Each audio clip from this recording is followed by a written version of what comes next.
ನನ್ನ ನಮಸ್ಕಾರಗಳು. ಜೈ ಭೀಮ್, ಜೈ ಭೀಮ್, ಜೈ ಜೈ ಭೀಮ್. ದೊಡ್ಡ ಜೈ ಭೀಮ್ ಹೇಳಿ ಸರ್. ಇವತ್ತು ನಮಗೆಲ್ಲ ಗೊತ್ತೇ ಇದಕ್ಕೆ 2014ರಲ್ಲಿ ಬಿಜೆಪಿ ಸರ್ಕಾರ ಕೇಂದ್ರದಲ್ಲಿ ಬಂದಾದ್ಮೇಲೆ ಕೇಂದ್ರದ ಮಂತ್ರಿ ಅನಂತ್ ಕುಮಾರ್ ಅವರು ಏನಂದ್ರು, ನಾವು ಅಧಿಕಾರ ಬಂದಿರೋದೇ ಸಂವಿಧಾನ ತೆಗೆಯಕ್ಕಂತ ಹೇಳಿರೋದು ನಮಗೆಲ್ಲ ಗೊತ್ತಿದೆ. ಇವತ್ತು ಬಾಬಾ ಸಾಹೇಬ್ ಅಂಬೇಡ್ಕರ್ ಅವ್ರ ಸಂವಿಧಾನ ಬಂದಿಲ್ಲ ಅಂದ್ರೆ ನೀವು ಅಲ್ಲಿ ಕೂಡ ಆಗ್ತಾ ಇಲ್ಲ, ನಾವ್ ಯಾರು ಇಲ್ಲಿ ನಿಲ್ಲಕ್ಕಾಗ್ತಾ ಇಲ್ಲ. ಬಾಬಾ ಸಾಹೇಬ್ ಅಂಬೇಡ್ಕರ್ ಸಂವಿಧಾನ ಕೊಟ್ಟಿದ್ದ ಕಾರಣಕ್ಕೆ ಇವತ್ತು ನಾವೆಲ್ಲ ಇರೋದು. ಹಾಗಾಗಿ ಜೋರಾಗಿ ಧ್ವನಿಯಲ್ಲಿ ಜೈ ಭೀಮ್ ಹೇಳಬೇಕು.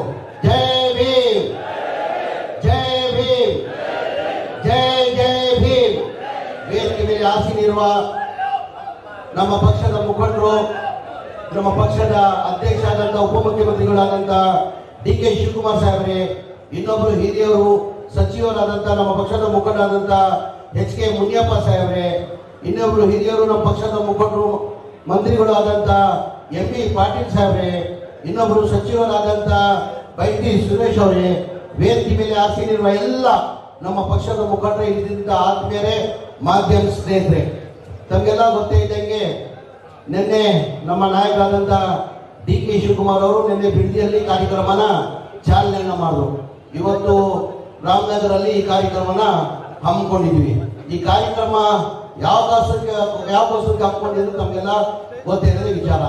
ಬಿಜೆಪಿ ಅವರೇನು ಇವತ್ತಿಂದ ಬಿಜೆಪಿ ಹಾಗೂ JDS ಅವರು ಇವತ್ತಿಂದ ಪಾದಯಾತ್ರೆನ ಹಮ್ಮಿಕೊಂಡಿದ್ದಾರೆ. ಯಾವ ಕಾರಣಕ್ಕೆ ಅವರು ಪಾದಯಾತ್ರೆನ ಹಮ್ಮಿಕೊಂಡಿದ್ದಾರೆ, ಏನಕ್ಕೆ ಪಾದಯಾತ್ರೆನ ಹಮ್ಮಿಕೊಂಡಿದ್ದಾರೆ, ಈ ಒಂದಿನ ಮುಂಚೆ ಜನಗಳ ಮಧ್ಯದಲ್ಲಿ ಹೋಗಿ ಅವ್ರು ಇಲ್ಲಿ ಬರುವಾಗ ರಾಮನಗರಲ್ಲಿ ಅವ್ರನ್ನೂ ಪ್ರಶ್ನೆಗಳು ಕೇಳಬೇಕಾಗ್ತದೆ. ಸರ್, ಯಾವ ಕಾರಣಕ್ಕೆ ತಾವು ಪಾದಯಾತ್ರೆನ ಹಮ್ಮಿಕೊಂಡಿದ್ದೀರಂತ ತಾವು ಪ್ರಶ್ನೆಯನ್ನ ಕೇಳಬೇಕಂತ ಈ ಕಾರ್ಯಕ್ರಮನ ಹಮ್ಮಿಕೊಂಡಿರೋರು. ತಮಗೆಲ್ಲ ಗೊತ್ತಿದ್ದಂಗೆ ಬಿಜೆಪಿ ಅವರು ಈ ವಾಲ್ಮೀಕಿ ಸಮಾಜದಲ್ಲಿ, ವಾಲ್ಮೀಕಿ ನಿಗಮದಲ್ಲಿ ಪ್ರಯತ್ನ ಮಾಡಿದ್ರು, ಏನಾರ ಮಾಡಿ ಸರ್ಕಾರಕ್ಕೆ ಕೆಟ್ಟ ಹೆಸರನ್ನ ತರಬೇಕಂತ. ಅವ್ರಿಗೆ ಅದು ಸಾಧ್ಯ ಆಗಿಲ್ಲ. ಏನಿಗೆ ತಮಗೆಲ್ಲ ಗೊತ್ತೇ ಇದ್ದಂಗೆ 187 ಕೋಟಿನಲ್ಲಿ ಬರೇ 89 ಕೋಟಿ ಅವರು ಕ್ಯಾಶ್ ಮಾಡಕ್ ಸಾಧ್ಯ ಆಯಿತು. 100 ಕೋಟಿಯನ್ನ ಕ್ಯಾಶ್ ಮಾಡಕ್ ಸಾಧ್ಯ ಆಗಿಲ್ಲ. ಎಲ್ಲ ಅದು ರಿಕವರಿ ಆಗಿದೆ. 36 ಕೋಟಿಯನ್ನ ರಿಕವರಿ ಆಗಿದೆ, 14 kg ಚಿನ್ನನ ರಿಕವರಿ ಆಗಿದೆ, ಒಂದು ಫರಾರಿ ಕಾರನ್ನ ರಿಕವರಿ ಆಗಿ ಮಿಕ್ಕಿದ ದುಡ್ಡನ್ನ ಏನ್ ಆಂಧ್ರ ಬ್ಯಾಂಕ್ ಅಲ್ಲಿ ಇತ್ತು ಅದು ಫೀಸ್ ಮಾಡ್ಕೊಂಡು ಇಟ್ಕೊಂಡಿದ್ವಿ. ಅದೆಲ್ಲ ಗೊತ್ತಿರೋ ವಿಚಾರದಲ್ಲಿ ಏನು ಮಾಡಕ್ ಸಾಧ್ಯ ಆಗಲ್ಲ ಅಂತ ಇನ್ನೊಂದು ಹಗರಣ ಎತ್ಕೊಂಡ್ರು. ಮೂರು ಹಗರಣ ಮನೆಯ ಮುಖ್ಯಮಂತ್ರಿಗಳನ್ನ ಏನಾರ ಮಾಡಿ ಅವ್ರನ್ನ ಕೆಟ್ಟ ಹೆಸರು ತರಬೇಕು. ಏನಕ್ಕೆ 40 ವರ್ಷ ಇತಿಹಾಸದಲ್ಲಿ ಮನೆಯ ಮುಖ್ಯಮಂತ್ರಿಗೆ ಒಂದು ಕಪ್ಪು ಚುಪ್ಪೆ ಇಲ್ಲ. ಅವ್ರನ್ನ ಏನಾರ ಮಾಡಿ ಒಂದು ಕೆಟ್ಟ ಹೆಸರನ್ನ ತರಬೇಕಂತ ಈಗ ಮೂಢ ಹೆಸರಲ್ಲಿ ಈಗ ಪಾದಯಾತ್ರೆನ ಹಮ್ಮಿಕೊಂಡಿದ್ದಾರೆ. ನಮ್ಗೆಲ್ಲ ಗೊತ್ತೇ ಇದ್ದಂಗೆ ಮೂಢದಲ್ಲಿ ಮನೆಯ ಮುಖ್ಯಮಂತ್ರಿಗಳದ್ದು ಏನೇನೂ ಪಾತ್ರ ಇಲ್ಲ. 1935 ಲಿಂಗಯ್ಯ ಅಂತ ಹೇಳ್ಬಿಟ್ಟು DC ಆಕ್ಷನ್ ಅಲ್ಲಿ ₹1 ಲ್ಯಾಂಡ್ ಅನ್ನ ಕೊಂಡ್ಕೊಂತಾರೆ. 3 ಎಕರೆ 14 ಗುಂಟೆ. ಯಾವಾಗ ಸ್ವಾತಂತ್ರ್ಯ ಬರೋದು ಮುಂಚೆ, ಅದು 1935 1935 ಆಕ್ಷನ್ ಅಲ್ಲಿ ಕೊಂಡ್ಕೊಳ್ಳೋದು. ಆ ಕೊಂಡ್ಕೊಂಡು ಏನಾಗ್ತದೆ, 14 ಸ್ವಲ್ಪ ದಿನ ಆದ್ಮೇಲೆ 2004 ಅವ್ರು 3 ಜನ ಮಕ್ಕಳು ಇರ್ತಾರೆ. ಆ 3 ಜನ ಮಕ್ಕಳಲ್ಲಿ ಒಬ್ಬ ದೇವರಾಜ್ ಅಂತ ಇರ್ತಾರೆ, ಅವ್ರ ಮಗ, ಕೊನೆ 3ನೇ ಮಗ. ಅವ್ರ ಪಾಲಿಗೆ 3 ಎಕರೆ 14 ಗುಂಟೆ ಜಾಗ ಅವ್ರ ಪಾಲಿಗೆ ಹೋಗ್ತದೆ. ದೇವರಾಜ್ ಅಂತ ಅವ್ರ ಪಾಲಿಗೆ 3 ಗುಂಟೆ 14 ಎಕರೆ ಜಾಗ ಹೋಗ್ತದೆ. ಅದು 3 ಎಕರೆ 14 ಗುಂಟೆ ತಗೊಂಡು ಡಿನೋಟಿಫೈ ಮಾಡ್ಕೊಂಡು 2010 ಮಲ್ಲಿಕಾರ್ಜುನ ಅಂತ ಮನೆ ಮುಖ್ಯಮಂತ್ರಿ ಬಾಮಂಜನ್ಗೆ ಮಲ್ಲಿಕಾರ್ಜುನ ಅವ್ರಿಗೆ ಕೊಡ್ತಾರೆ. 3 ಎಕರೆ 14 ಗುಂಟೆ 2010 ಕೊಡ್ತಾರೆ. ಡಿನೋಟಿಫೈ ಆಗಿ ಎಲ್ಲ ಆಗಿ 2021 ಇವ್ರು ಏನ್ ಮಾಡ್ತಾರೆ, 2017 18 ಈ 3 ಎಕರೆ 14 ಗುಂಟೆ ಜನಕ್ಕೆ ಏನ್ ಮಾಡ್ತಾರೆ, ಲೇಔಟ್ ಮಾಡಿಬಿಟ್ಟು ಬೇರೆಯವ್ರನ್ನ ಸೈಡ್ ಅನ್ನ ಹಂಚ್ಬಿಡ್ತಾರೆ ವಿಡಿಯೋ ಮೂಡೋದವರು. ಅದಾದ್ಮೇಲೆ ಮನೆ ಮುಖ್ಯಮಂತ್ರಿಗಳು ಧರ್ಮಪತ್ನಿ ಅವರು ವಿಡಿಯೋಗೆ ಪತ್ರ ಬರೀತಾರೆ. ಸರ್, ಈ ತರ ನೀವು ನಮ್ಮ ಜಾಗದಲ್ಲಿ ಸೈಡ್ ಹಂಚ್ಬಿಟ್ಟಿದ್ದೀರಾ, ಈ ನಮ್ಮ ಜಾಗ ನಮ್ಮ ಪರಿಹಾರನೂ ಸಿಕ್ಕಿಲ್ಲ, ಆಲ್ಟರ್ನೇಟಿವ್ ಸಿಕ್ಕಿಲ್ಲ ಅಂತ.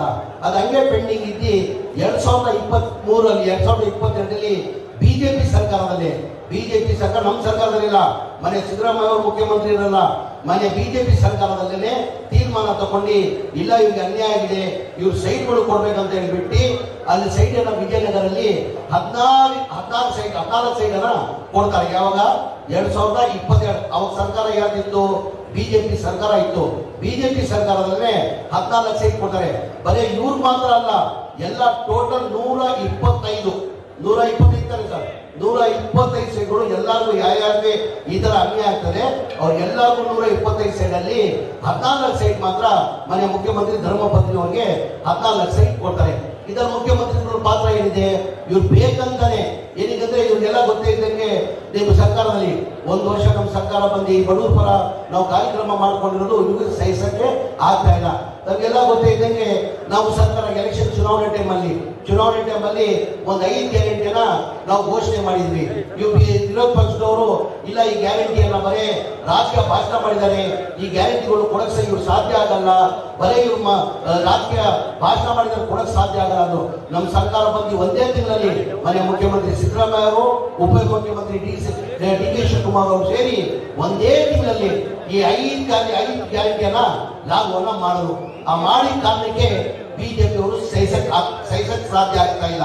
ನಾವು ನಿರೀಕ್ಷೆ ಇಟ್ಟಿದ್ವಿ 2000 ಮೊನ್ನೆ ಚುನಾವಣೆಯಲ್ಲಿ, ಲೋಕಸಭಾ ಚುನಾವಣೆಯಲ್ಲಿ ನಾವು ಹೆಚ್ಚಿನ ಸೀಟ್ ಬರ್ತದಂತ ನಾವು ನಿರೀಕ್ಷೆ ಇಟ್ಟಿದ್ವಿ.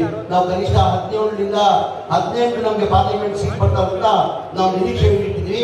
ನಿರೀಕ್ಷೆ ತಕ್ಕಂಗೆ ಬರೇ ನಿರೀಕ್ಷೆ ತಕ್ಕಂಗೆ ನಮ್ಗೆ ಬಂದಿಲ್ಲ, ಬರೇ 9 ಸೀಟನ್ನ ಗೆದ್ದು 2019 ಚುನಾವಣೆಯಲ್ಲಿ ಇಂದ ಜಾಸ್ತಿ ನಾವು 10% ಮತನ ಜಾಸ್ತಿ ತಗೊಂಡು, ನಂಬರ್ ಸಂಖ್ಯೆ ಕಡಿಮೆ ಆಗಿರ್ಬೋದು, 10% ಜಾಸ್ತಿ ತಗೊಂಡಿವಿ. ಚುನಾವಣೆ ಆದ್ಮೇಲೆ ಬಹಳ ಜನ ಬಂದು ಮನೆ ಉಪಮುಖ್ಯಮಂತ್ರಿಗಳಿದ್ದಾವ, ಮುಖ್ಯಮಂತ್ರಿಗಳಿದ್ದಾವ ಬಂದು ಹೇಳಿದ್ರು ಇಲ್ಲ ಸರ್ ನೀವು ಗ್ಯಾರಂಟಿ ಕೊಟ್ಟಿದ್ರು, ಏನು ಉಪಯೋಗ ಆಗಲಿಲ್ಲ, ಜನ ಮತವನ್ನ ಕೊಟ್ಟಿಲ್ಲ, ದಯಮಾಡಿ ಈ ಗ್ಯಾರಂಟಿಯನ್ನ ರದ್ದು ಮಾಡಿ ಅಂದಿದ್ದಕ್ಕೆ ಮನೆ ಮುಖ್ಯಮಂತ್ರಿಗಳು ಒಂದೇ ಮಾತೇಳ್ರು, ನಾವು ರಾಜಕೀಯ ಲಾಭಕ್ಕೋಸ್ಕರ ಇದು ಗ್ಯಾರಂಟಿಯನ್ನ ಕೊಟ್ಟಿಲ್ಲ, ಬಡವರು ಒಳ್ಳೇದಾಗ್ಲಿ ಅಂತ ಹೇಳ್ಬಿಟ್ಟು ಕಾರಣ ನಾವು ಕೊಟ್ಟಿರೋದು, ಇದು ಯಾವ ಕಾರಣಕ್ಕೂ ಈ ಗ್ಯಾರಂಟಿಯನ್ನ ರದ್ದು ಮಾಡಕ್ಕೆ ಸಾಧ್ಯ ಆಗಲ್ಲ ಅಂತ ಮನೆ ಮುಖ್ಯಮಂತ್ರಿಗಳು ಹೇಳಿದ್ರು.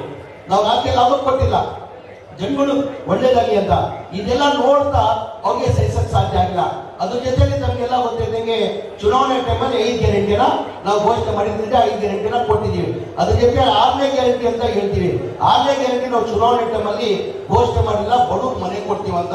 2016ರಲ್ಲಿ 17ರಲ್ಲಿ 18ರಲ್ಲಿ ಹಿಂದಿನ ಸರ್ಕಾರದಲ್ಲಿ ಮನೆ ಸಿದ್ದರಾಮಯ್ಯ ಅವರು ಮುಖ್ಯಮಂತ್ರಿ ಇರುವಾಗ 1,80,253 ಮನೆಗಳು ಸ್ಯಾಂಕ್ಷನ್ ಮಾಡಿದ್ದು.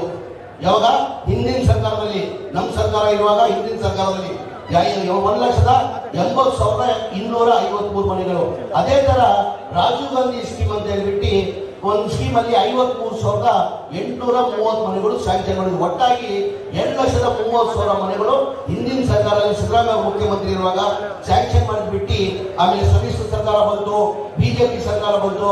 ಅವ್ರ ಅವಧಿಯಲ್ಲಿ ಒಂದ್ ಮನೆನೂ ಕೊಡಕ್ ಸಾಧ್ಯ ಆಗಲಿಲ್ಲ, ಒಂದ್ ಮನೆನೂ ಸ್ಯಾಂಕ್ಷನ್ ಮಾಡಿಲ್ಲ. ಅವ್ರೇನಾರ ಬಿಜೆಪಿ ಅವರು ಒಂದ್ ಮನೆ ಏನಾರ ಕೊಟ್ಟಿದ್ದೀನಿ 5 ವರ್ಷ ಅವಧಿದಲ್ಲಿ ಅಂತಂದ್ರೆ ರಾಜಕೀಯದಿಂದ ಇವತ್ತು ಅಧ್ಯಕ್ಷ ಮುಂದೆ ನಾನು ಮಾತು ಕೊಟ್ಟಿದ್ದಾನು, ಇವತ್ತೇ ರಾಜಕೀಯದಿಂದ ನಿರ್ವಹಿತಗೊಂಡಿದ್ದೀನಿ. ಸವಾಲ್ ನನ್ಗಿದು. ಪಾದಯಾತ್ರೆ ಬರ್ತಾವ್ರನ್ನ ನನಗೆ ಕೇಳ್ಬೇಕು, ಅವ್ರನ್ನ ಈ ಪಾದಯಾತ್ರೆ ಹೊರಟವ್ರನ್ನ ಬರ್ತಾವ್ತಾನೆ ಅವ್ರಿಗೆ ಕೇಳಿ. ಜಮೀರ್ ಅಹಮದ್ ಖಾನ್ ವಸತಿ ಮಂತ್ರಿಗಳು ನೇರವಾಗಿ ಸವಾಲನ್ನು ಹಾಕಿದ್ದಾರೆ. ಅವ್ರ ಅವಧಿಯಲ್ಲಿ ಒಂದ್ ಮನೆ ಏನಾರು ಕೊಟ್ರೆ ಇವತ್ತೇ ರಾಜಕೀಯದಿಂದ ನಾನು ನಿರ್ವಹಿತಗೊಂಡಿದ್ದೀನಿ. ನನ್ಗೆ ಸವಾಲಿದೆ. ಒಂದ್ ಮನೆ ಕೊಡಕ್ಕೆ ಸಾಧ್ಯ ಆಗಿಲ್ಲ. ಕಾರಣ ಏನಿದೆ? ಒಂದ್ ಮನೆನೂ ಕೊಡಕ್ಕೆ ಸಾಧ್ಯ ಆಗಿಲ್ಲ ಅಂದ್ರೆ ಒಂದ್ ಮನೆ ಕಟ್ಟಬೇಕಾದ್ರೆ 7.5 ಲಕ್ಷ ರೂಪಾಯಿ ಆಗ್ತದೆ. ಕೇಂದ್ರ ಸರ್ಕಾರ ಇಲ್ಲ, ಪ್ರಧಾನ ಮಂತ್ರಿ ಆವಾಸ್ ಯೋಜನಾ ಅಂತ 1.5 ಲಕ್ಷ ಕೊಡ್ತಾರೆ. ನಮ್ಮ ಸ್ಟೇಟ್ ಗೌರ್ಮೆಂಟ್ ಇಂದ 1,20,000 ಜನರಲ್ ಕೊಡ್ತೀವಿ. SC ST ಇದ್ರೆ 2 ಲಕ್ಷ, ಅವರೇಜ್ ತಗೊಂಡ್ರೆ 3 ಲಕ್ಷ ಆಗ್ತದೆ. ಕೇಂದ್ರ ಸರ್ಕಾರದ 1.5 ಲಕ್ಷ, ರಾಜ್ಯ ಸರ್ಕಾರದ 1.5 ಲಕ್ಷ ಅಂದ್ರೆ 3 ಲಕ್ಷ ಆಗ್ತದೆ. 7.5 ಲಕ್ಷದ 3 ಲಕ್ಷ ಹೋದ್ರೆ 4.5 ಲಕ್ಷ ಬಡವರು ಕೊಡ್ಬೇಕಾಗ್ತದೆ. ಎಲ್ಲಿಂದ ಕೊಡಕ್ ಸಾಧ್ಯ? 10 ವರ್ಷದಿಂದ ಮನೆ ಕೊಡಕ್ ಸಾಧ್ಯ ಆಗಿಲ್ಲ. ಟೋಟಲ್ ಬೆನಿಫಿಷರಿ ಕೊಡ್ಬೇಕಾಗಿರೋದು ಪೇಮೆಂಟ್ 7,460 ಕೋಟಿ ಕೊಡ್ಬೇಕಾಗಿರೋದು. ಎಷ್ಟು? ಒಟ್ಟಾಗೆ 2,30,000 ಮನೆಗಳಿಗೆ 8 ವರ್ಷದಲ್ಲಿ ಬರೇ ಬೆನಿಫಿಷರಿ ಪೇಮೆಂಟ್ ಕೊಟ್ಟಿರೋದು 310 ಕೋಟಿ ರೂಪಾಯಿ ಬರೇ ಕೊಟ್ಟಿದ್ದಾರೆ. ಅಂದ್ರೆ ಯಾರು 5,000 ಕೊಟ್ಟವ್ರೆ, ಯಾರು 10,000 ಕೊಟ್ಟವ್ರೆ, 15,000 ಕೊಟ್ಟವ್ರೆ. ಆದ್ಮೇಲೆ ಯಾರು ಕೊಡಕ್ಕೆ ಸಾಧ್ಯ ಆಗಿಲ್ಲ. ನನ್ನ ನಾನು ಮಂತ್ರಿ ಆದ್ಮೇಲೆ ನನ್ನ ಜವಾಬ್ದಾರಿ ಕೊಟ್ಟಾದ್ಮೇಲೆ ಮಾನ್ಯ ಉಪಮುಖ್ಯಮಂತ್ರಿಗಳು ಡಿ ಕೆ ಶಿವಕುಮಾರ್ ಸಾಹೇಬರು ಸಿದ್ದರಾಮಯ್ಯ ನನ್ನ ಜವಾಬ್ದಾರಿ ಕೊಟ್ಟಾದ್ಮೇಲೆ ನಾನು ರಿವ್ಯೂ ಮೀಟಿಂಗ್ ಮಾಡಿ ತಿಳ್ಕೊಂಡು ಹೆಂಗೆ ಮಾನ್ಯ ಮುಖ್ಯಮಂತ್ರಿ ಗಮನಕ್ಕೆ ತರೋದು, ಹೆಂಗ್ ಮಾನ್ಯ ಉಪಮುಖ್ಯಮಂತ್ರಿ ಗಮನಕ್ಕೆ ತರೋದು, ಈ ಗ್ಯಾರಂಟಿಗಳು 55,000-60,000 ಕೋಟಿ ಆಗ್ತದೆ. ಇದು ಅಡಿಷನಲ್ ಕೊಡ್ಬೇಕಾದ್ರೆ ಕನಿಷ್ಠ 9,000 ಕೋಟಿ ಆಗ್ತದೆ. ಜನ ಬೀದಿಯಲ್ಲಿದ್ದಾರಿಲ್ಲ, ಹೆಂಗ್ ಅವ್ರನ್ನ ಕೇಳದಂತ ಹೇಳ್ಬಿಟ್ಟು ನಾನು ಹೋಗಿ ಕೇಳಿದೆ, ಧೈರ್ಯ ಮಾಡಿ ಹೋಗಿ ಕೇಳಿದೆ. ಕೊಡ್ತಾರೋ ಇಲ್ಲ ಒಂದು ಮಾತು ಇವ್ರಿಗೆ ಈ ತರ ಅಂತ. ನಾನು ಎಲ್ಲ ತರ ರಿವ್ಯೂ ಮಾಡಿ ಮಾಡಿದ್ದೀನಿ ಸರ್. ಈ ತರ 10 ವರ್ಷದಿಂದ ನಮ್ಮ ಹಿಂದಿನ ಸರ್ಕಾರದಲ್ಲಿ ಮನೆಗಳು ಸ್ಯಾಂಕ್ಷನ್ ಆಗಿದ್ದು, ಅದಾದ್ಮೇಲೆ ಒಂದು ಮನೆ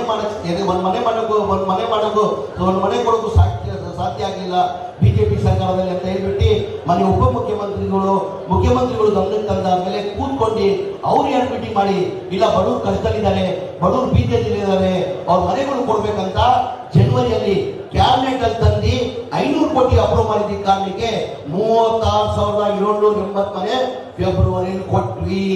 ಬಿಜೆಪಿ ಅವ್ರ ಮನೆ ಕೊಡಕ್ ಸಾಧ್ಯ ಆಗಿಲ್ಲ. ಏನಿಗೆ ಬಡವ್ರ ಬಗ್ಗೆ ಕಾಳಜಿರ್ಲಿಲ್ವಾ? ನಾವು ಚುನಾವಣೆ ಮಾತು ಕೊಟ್ಟಿರಲಿಲ್ಲ. ಬಡವ್ರ ಬಗ್ಗೆ ಅವ್ರು ಕಾಳಜಿಲ್ಲ. ಕುಮಾರಸ್ವಾಮಿ ಅವರು 1 ವರ್ಷ ಮುಖ್ಯಮಂತ್ರಿ ಆಗಿದ್ರು, ಯಡಿಯೂರಪ್ಪ ಅವರು 2 ವರ್ಷ ಮುಖ್ಯಮಂತ್ರಿ ಆಗಿದ್ರು, ಬಸವರಾಜ ಬೊಮ್ಮಾಯಿ ಅವರು 2 ವರ್ಷ ಮುಖ್ಯಮಂತ್ರಿ ಆಗಿದ್ರು. ಅವ್ರು ಬಡವ್ರ ಬಗ್ಗೆ ಕಾಳಜಿ ಇರಲಿಲ್ವಾ? ಅವ್ರು ಕೊಟ್ಟಿಲ್ಲ. ಬಡವ್ರ ಬಗ್ಗೆ ಕಾಳಜಿ ಇದ್ದಿದ್ದ ಕಾರಣಕ್ಕೆ ನಾವು 36,000 ಮನೆ ಕೊಟ್ಟಿದ್ದೀವಿ. ಬರೋ ತಿಂಗಳಲ್ಲಿ ಕೊನೆಯಲ್ಲಿ ಇನ್ನ 38,000 ಮನೆಗಳು ಕೊಡ್ತಾ ಇದ್ದೀವಿ. ದಯಮಾಡಿ ಇದೆಲ್ಲ ಅರ್ಥ ಮಾಡ್ಕೊಂಡು ಕೇಳೋ ಬಂದ್ರೆ ಪ್ರಶ್ನೆ ಕೇಳ್ಬೇಕು. ನೀವು ಏನಂತ ನೀವು ಹೊಟ್ಟಿದ್ರ. ಆಮೇಲೆ ಇವತ್ತೇನು ಮೂಢ ವಿಚಾರಕ್ಕೆ ಇವತ್ತು ಬಿಡದಿಯಿಂದ ಇಟ್ಬಿಟ್ಟು ಮೈಸೂರಿಗೂ ಪಾದಯಾತ್ರೆ ಮಾಡ್ಬೇಕಂತ JDS ಅವರು ಬಿಜೆಪಿ ಅವರು ಹೊರಟವ್ರೆ. ನಾನು ಬಿಜೆಪಿ JDS ಕೇಳ್ಕೊಳ್ಳೋದು, ಈಗ ತಮಗೆಲ್ಲ ಗೊತ್ತಿದ್ದಂಗೆ ಬಿಜೆಪಿನ ಯಾವತ್ತೂ ಜನ ಮ್ಯಾಂಡೇಟ್ ಕೊಟ್ಟಿಲ್ಲ. 2008 110 ಸೀಟ್ ಗೆಲ್ಸ್ಕೊಟ್ರು. ಅದು 110 ಸೀಟ್ ಬರೋ ಕಾರಣ ಯಾರು? ಬಿಜೆಪಿ ಕರ್ನಾಟಕದ ಬೇರೆ ಕಾರಣ ಯಾರು? ಇದೇ ಕುಮಾರಸ್ವಾಮಿ ಅವರು 2020 ಅಂತ ಮ್ಯಾಚ್ 2020 ಅಂತ ಫಿಕ್ಸ್ ಮಾಡಿ 20 ತಿಂಗಳು ಮುಖ್ಯಮಂತ್ರಿ ಆಗಿದ್ರು. 20 ತಿಂಗಳು ಆದ್ಮೇಲೆ ಮನೆ ಯಡಿಯೂರಪ್ಪ ಬಿಟ್ಟು ಕೊಡ್ಬೇಕಾಗಿತ್ತು. ಅವಾಗ ನಾನು ಜನತಾದಳ ನಾನಿದ್ದೆ. ಅವಾಗ ಕುಮಾರಸ್ವಾಮಿ ಕೇಳಿದೆ, ಸುರೇಶ್ ಸರ್, ನಾನು ಸರ್ ನೀವು ಮಾತು ಕೊಟ್ಟಿದ್ದೀರಾ, 20 ತಿಂಗಳು ತಾವು ಮುಖ್ಯಮಂತ್ರಿ ಆಗಿದ್ದೀರಾ, ಆಗ ಮಾತು ಕೊಟ್ಟು 20 ತಿಂಗಳು ಮುಖ್ಯಮಂತ್ರಿ ಆಗಿ ಕಂಟಿನ್ಯೂ ಮಾಡಿದ್ದೀರಾ, ಈಗ ದಯಮಾಡಿ ಅವ್ರನ್ನ ಬಿಟ್ಟು ಕೊಡಿ ಅಂತ ಓಪನ್ ಆಗಿ CLP ಮೀಟಿಂಗ್ ಅಲ್ಲಿ ಮುಸಲ್ಮಾನ್ ಆಗಿ ಹೇಳ್ತಾ ಇದೀನಿ. ಮಾತು ಕೊಟ್ರೆ ಮಾತು ತಕ್ಕಂಗೆ ನಡ್ಕೊಂಡು ಸರ್ ಬಿಟ್ಕೊಡಿ ಅಂದ್ರೆ ಬಿಟ್ಕೊಟ್ಟಿಲ್ಲ. ಆ ಸಿಬ್ಬಂದಿ ಈ ರಾಜ್ಯದಲ್ಲಿ ಒಂದು ಚರ್ಚೆ ನಡೀತು. ಏನಂತ, ಇಲ್ಲ ಇವ್ರಿಗೆ ಅನ್ಯಾಯ ಆಗಿದೆ, ಇವ್ರಿಗೆ ಮೋಸ ಆಗಿದೆ, ಇವ್ರ ಅಧಿಕಾರ ಕೊಡ್ಬೇಕಂತ ಹೇಳ್ಬಿಟ್ಟು ಜನ ಏನ್ ಮಾಡಿದ್ರು, ಸಿಬ್ಬಂದಿ ಕೊಟ್ಟು ಮ್ಯಾಂಡೇಟ್ ಕೊಟ್ಟಿಲ್ಲ ಅವ್ರಿಗೆ. ಬರೇ 110 ಸೀಟ್ ಬಂತು. ಎಷ್ಟು ಬಂತು? ಜನ ನಿರೀಕ್ಷೆ ಇಟ್ಟಿದ್ರು. ನಾವು ಜನತಾದಳ ನೋಡಾಗಿದೆ, ಕಾಂಗ್ರೆಸ್ ಸರ್ಕಾರ ಬಹಳ ಸತಿ ನೋಡಾಗಿದೆ, ಇವ್ರು ಎಲ್ಲಕ್ಕಿಂತ ಒಳ್ಳೆ ಕೆಲಸ ಮಾಡ್ತಾರೆ ಬಿಜೆಪಿ ಅವರು ಅಂತ ಹೇಳ್ಬಿಟ್ಟು ಜನ 110 ಸೀಟ್ ಗೆಲ್ಸರು. ಆಪರೇಷನ್ ಕಮಲ ಮಾಡಿ ಸರ್ಕಾರನ ರಚನೆ ಮಾಡಿದ್ರು. ಒಳ್ಳೆ ಸರ್ಕಾರ ಕೊಟ್ರ 2010 ನೋಡ್ಬಿಟ್ಟು ಮಿಸ್ಟರ್ ವಿಜೇಂದ್ರ ಅವರೇ ತಾವು ಒಟ್ಟಿದ್ದಿಲ್ಲ ಕುಮಾರಸ್ವಾಮಿನ ತಗೊಂಡು. ಕುಮಾರಸ್ವಾಮಿ ಬಲವಂತಾಗಿ ಹೋಗಿದ್ರು, ಅವ್ರಿಗೂ ಇಷ್ಟ ಇಲ್ಲ. ಮೂಡಾದಲ್ಲಿ ಏನಿಲ್ಲ ಅಂತ ಗೊತ್ತಿದೆ ಅವ್ರಿಗೆ ಬಲವಂತಾಗಿ ಸ್ನಾನ ಮಾಡ್ಕೊಂಡು ಬಂದಿದ್ರೆ ಇವತ್ತು ಜೊತೆದಲ್ಲಿ. ಅವರಿಂದ ಏನು ಮಾಡಕ್ ಸಾಧ್ಯ ಆಗಿಲ್ಲ. ಇದೇ ಮಿಸ್ಟರ್ ವಿಜೇಂದ್ರ ಅವರಿಗೆ ಕೇಳಕ್ ಬಯಸ್ತೀನಿ ನಾನು. ನಿಮ್ ಸರ್ಕಾರ ಇತ್ತು, ಜನ ಒಂದು ನಿರೀಕ್ಷೆಯಲ್ಲಿ 2008 ನಿಮ್ ಅಧಿಕಾರ ಕೊಟ್ಟಿದ್ರು. ಅಧಿಕಾರ ಕೊಡುವಾಗ ಇಡೀ ದೇಶ ತಗೊಳ್ಳಿ, ಯಾರು ಮುಖ್ಯಮಂತ್ರಿ ಆಗ್ಬಿಟ್ಟು ಯಾರು ಜೈಲಿಗೆ ಹೋಗ್ಲಿಲ್ಲ. ಸನ್ಮಾನ್ಯ ಯಡಿಯೂರಪ್ಪ ಅವರು ಜೈಲಿಗೆ ಹೋಗಿದ್ದಾರೆ. ಒಂದು ಇತಿಹಾಸ ಇದೆ. ಅದಕ್ಕೆ ಬರೀ ಯಡಿಯೂರಪ್ಪ ಅವರು ಹೋಗಿಲ್ಲ, ಅವ್ರ ಜೊತೆ 9 ಜನ ಮಂತ್ರಿಗಳು ಸರ್, 9 ಜನ ಮಂತ್ರಿಗಳು ಜೈಲಿಗೆ ಹೋಗಿರೋದು. 9 ಜನ ಮಂತ್ರಿ ಜೈಲಿಗೆ ಹೋಗಿರೋದು. ಮಾನ್ಯ ಯಡಿಯೂರಪ್ಪ ವಿಜೇಂದ್ರ ಅವರೇ ದಯಮಾಡಿ ಇದೆಲ್ಲ ಅರ್ಥ ಮಾಡ್ಕೊಳ್ಬೇಕು. ಭ್ರಷ್ಟಾಚಾರ ನಡೆದಿರೋದು ನಿಮ್ ಕಾಲದಲ್ಲಿ, ಬಿಜೆಪಿ ಕಾಲದಲ್ಲಿ ನಡೆದಿರೋದು. ನಮ್ ಕಾಲದಲ್ಲಿ ಯಾವ ಭ್ರಷ್ಟಾಚಾರ ನಡೆದಿಲ್ಲ. ದಯಮಾಡಿ ಅರ್ಥ ಮಾಡ್ಕೊಳ್ಳಿ. ಆಮೇಲೆ ಇನ್ನೊಂದು, ಕುಮಾರಸ್ವಾಮಿ ಅವರು ಬಹಳ ಸತ್ಯ ಹರಿಶ್ಚಂದ್ರ ಮಾತಾಡ್ತಾರೆ ಸರ್. ತಾವು ನೆನ್ನೆ ಹೇಳಿದೀರಾ. ನಾನು ಕುಮಾರಸ್ವಾಮಿಗೆ ಮಾಧ್ಯಮ ಮುಖಾಂತರ ಜನಗಳ ಮುಂದೆ ರಾಮನಗರಲ್ಲಿ ಸವಾಲನ್ನ ಕೇಳಕ್ ಬಯಸ್ತಾ ಇದ್ದೀನಿ. ಬಹಳ ಕುಮಾರಸ್ವಾಮಿ ಅವ್ರನ್ನ ಬಹಳ ಹತ್ರದಲ್ಲಿ ನೋಡಿದ್ರು ನಾನು. 24 ಗಂಟೆಯಲ್ಲಿ 16 ಗಂಟೆ ನನ್ನ ಜೊತೆ ಇರೋ ನನ್ನ ಹೆಂಗ್ ಉಪಯೋಗಿಸ್ಕೊಂಡ್ರು ನಾನು ನಿಮ್ ಮುಂದೆ ಹೇಳಕ್ ಬಯಸಲ್ಲ. ನಾನು ಆ ಕುಮಾರಸ್ವಾಮಿ ಏನಂತ ನಂಗೆ ಚೆನ್ನಾಗಿ ಗೊತ್ತಿದೆ. ಕುಮಾರಸ್ವಾಮಿಗೆ ಒಂದು ಸವಾಲನ್ನ ಕೇಳಕ್ ಬಯಸ್ತೀನಿ ನಾನು. ಇವತ್ತು ಕುಮಾರಸ್ವಾಮಿ ನಾನು ಬಹಳ ಸತ್ಯ ಹರಿಶ್ಚಂದ್ರ ಅಂತ ಮಾತಾಡ್ತಾರಿಲ್ಲ ಸ್ವಾಮಿ. ಇವತ್ತು ಡಿ ಕೆ ಶಿವಕುಮಾರ್ ಸಾಹೇಬ್ರೆ ಕುಮಾರಸ್ವಾಮಿ ಅವರು ಬಹಳ ಸತ್ಯ ಹರಿಶ್ಚಂದ್ರ ಅಂತ ಮಾತಾಡ್ತಾರೆ ಸರ್. ಇವತ್ತು ಕುಮಾರಸ್ವಾಮಿಗೆ ನಾನು ರಾಮನಗರಲ್ಲಿ ಒಂದು ಸವಾಲ್ ಸರ್. 2004 ಅವ್ರು ಅಫಿಡವಿಟ್ ಅಲ್ಲಿ ಕೊಟ್ಟಿರೋದು ಎಷ್ಟು ಘೋಷಣೆ ಮಾಡಿದ್ದಾರೆ. ಇವತ್ತು ಅಫಿಡವಿಟ್ 23 ಎಷ್ಟಿದೆ ಅಂತ ಅವ್ರು ಹೇಳ್ಬೇಕಾಗ್ತದೆ. 2004 ಇನ್ಕಮ್ ಟ್ಯಾಕ್ಸ್ ನಿಲ್ಪೇವರ್ ಇವತ್ತೆಷ್ಟಿದೆ? 1800 ಕೋಟಿ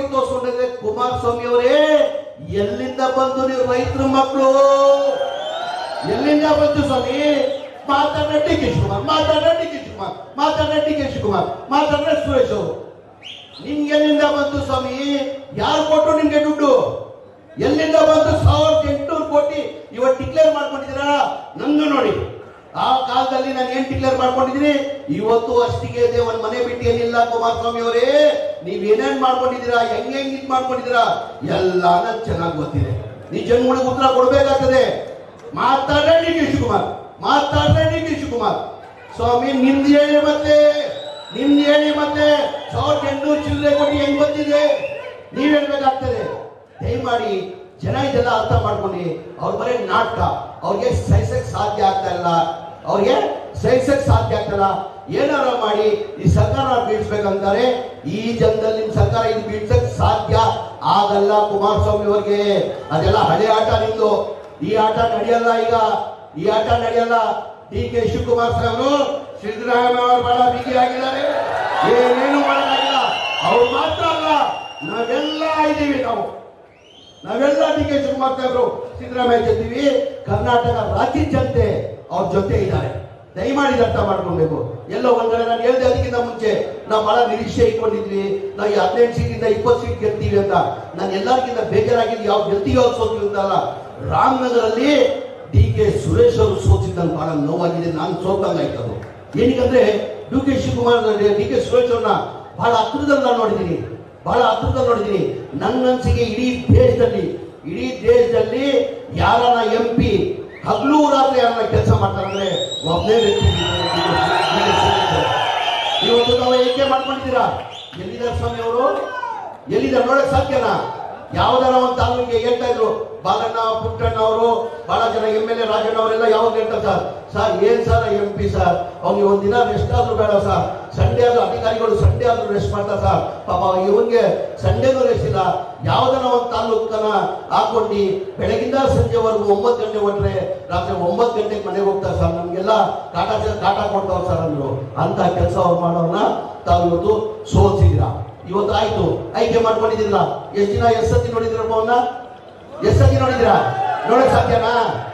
ಏನಿದ್ರು ನಿಮ್ ಕಷ್ಟ ಸುಖಕ್ಕೆ ಬರೋರೆ ಡಿ ಕೆ ಸುರೇಶ್. ಇದೆಲ್ಲ ತಾವು ಅರ್ಥ ಮಾಡ್ಕೊಂಡು ಸಭೆಯಿಂದ ಕಾಣಲಿಕ್ಕೆ ಬಹಳ ಕಾತ್ರಿಂದ ನಮ್ಮ ನಾಯಕರಾದಂತ ಶಿವಕುಮಾರ್ ಸಾಹೇಬರು ಮಾತು ಕೇಳ್ಬೇಕಂತ ತಾವು ಕಾತ್ರಿಂದ ಕಾಕೆ. ಹಾಗಾಗಿ ಹೆಚ್ಚಾಗಿ ಮಾತಾಡೋಲ್ಲ. ದಯಮಾಡಿ ನಿಮ್ಮಲ್ಲಿ ಕೈ ಜೋಡಿಸಿ ಮನವಿ ಮಾಡಿ ಕೇಳ್ಬೋದು. ನಾಳೆ ರಾಮನಗರದಲ್ಲಿ ಅವ್ರು ಅಡ್ಡ ಕೇಳ್ಬೇಕು. ನೀವು ಸುಮ್ಮನೆ ಸಭೆ ಆಯ್ತು, ಸಭೆ ಆದ ತಕ್ಷಣ ಹೋಗಿ ಮನೆಯಲ್ಲಿ ಊಟ ಮಾಡ್ಕೊಂಡು ಮಲ್ಕೊಳ್ಳೋಂಗಿಲ್ಲ. ನಾಳೆ ಕೇಳ್ಬೇಕು ಅವ್ರನ್ನ ಬಂದು, ಯಾವ ಕಾರಣಕ್ಕೆ ನೀವು ಇಲ್ಲಿ ಬಂದಿದ್ದೀರಾ, ಯಾವ ಕಾರಣಕ್ಕೆ ತಾವು ಪಾದಯಾತ್ರೆ ಮಾಡ್ತಾ ಇದ್ದೀರಾ, ಏನ್ ಸಿದ್ದರಾಮಯ್ಯ ಅವ್ರ ಪಾತ್ರ ಇದೆ ಅಂತ ಹೇಳಿ ಅಂತ ಹೇಳ್ಬಿಟ್ಟು ತಾವು ಅಡ್ಡ ಆಗ್ಬೇಕಂತ ಮಾತನ್ನ ಹೇಳಿ ನನಗೆ ಮಾತಾಡೋಕೆ ಅವಕಾಶ ಕೊಡಿ. ನಾನು ಮಾತು ಮುಗಿಸ್ತೀನಿ. ಜೈ ಹಿಂದ್, ಜೈ ಕರ್ನಾಟಕ, ಜೈ ಕಾಂಗ್ರೆಸ್. ಹೆಚ್ಚಿನ ಸುದ್ದಿಗಳಿಗಾಗಿ ಮುಳುಬಾಗಿಲು ಟೈಮ್ಸ್ ಯೂಟ್ಯೂಬ್ ಚಾನೆಲ್ ಅನ್ನು ಸಬ್ಸ್ಕ್ರೈಬ್ ಮಾಡಿ, ಶೇರ್ ಮಾಡಿ, ಬೆಲ್ ಐಕಾನ್ ಒತ್ತಿ.